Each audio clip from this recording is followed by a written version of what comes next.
of the contract, it was one-sided. It was as if the federation, were doing Keshi a favor.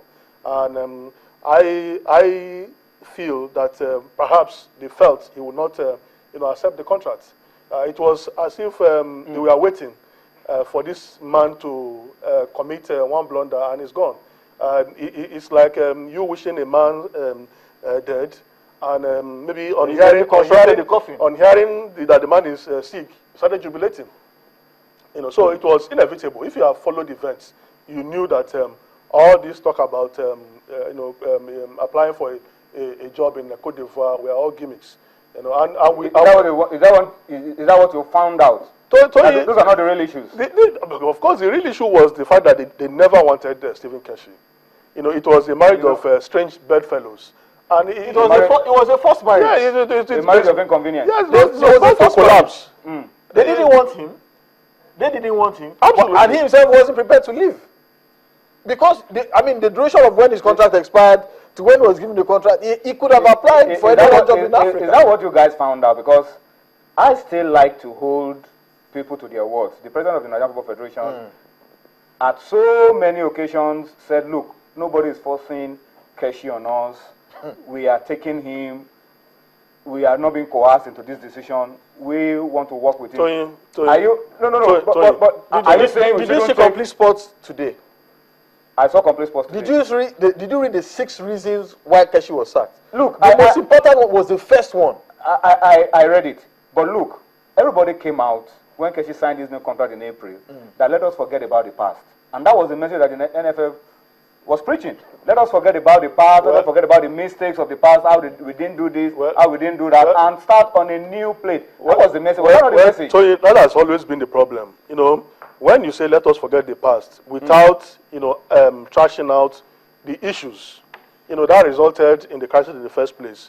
There's no way the past will not come back to haunt us. You said that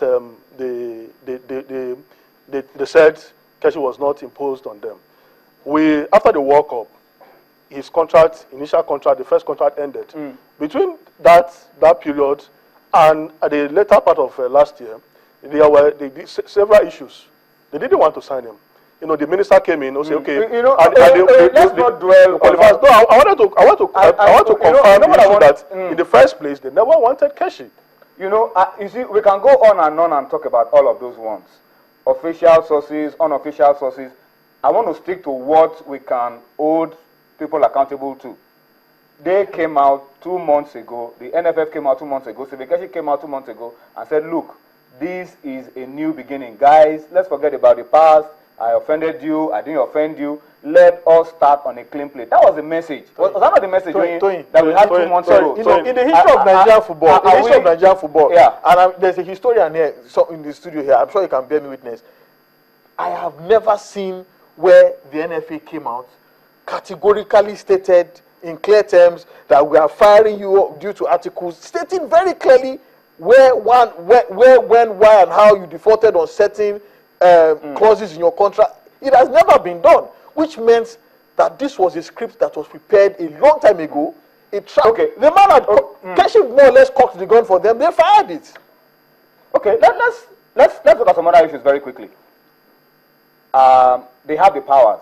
The NFF Executive Committee, rightly so. They have the power to hire, they have the power to fire. If you guys are saying this was a marriage of inconvenience, it was a marriage that wasn't meant to work, a party wasn't happy, it was forced, it was coerced, now they can move on. Well, Tony, when you say are there some other issues? No, when you say they have the power to hire and fire, rightly said. But in doing that, you must follow lay down procedures. They have procedures that the NFF. But the NFF Executive Committee hired him. Yes. And the NFF Executive Committee fired him. But when you are firing a man, when you are going to sack a man, you set up a disciplinary committee. You are talking about the procedure now. Which suppose that they started the process. His case to the disciplinary committee. When they reported that he applied for the